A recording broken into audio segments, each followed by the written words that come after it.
Le 29 mars 2024, le Kenya et la Tanzanie ont levé 3 des 14 barrières commerciales qui restreignent les échanges entre les deux économies d'Afrique de l'Est dans l'optique d'impulser la commercialisation du thé, des spiritueux et du bois. Les deux pays ont en outre conclu un accord pour supprimer les barrières non tarifaires restantes entre elles. La suppression de ces barrières devrait améliorer les flux commerciaux entre le Kenya et la Tanzanie.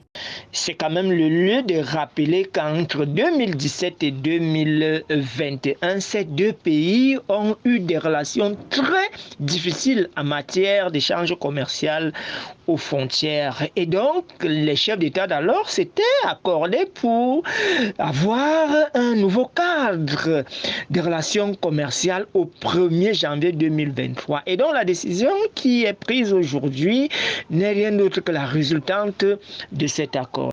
Les statistiques de la Banque centrale du Kenya dévoilent que les exportations du pays vers la Tanzanie ont bondi de 46% pour atteindre 28,66 milliards de shillings en 2023, prolongeant ainsi le dynamisme des échanges commerciaux entre les deux pays dans un contexte d'élimination en cours des barrières non tarifaires. Auparavant, les statistiques commerciales officielles montraient que les dépenses en marchandises transportées par camion depuis la Tanzanie avaient diminué de plus de 3% en raison des restrictions sur les importations de céréales au Kenya. La Tanzanie, il y a beaucoup de marchandises qui sont échangées.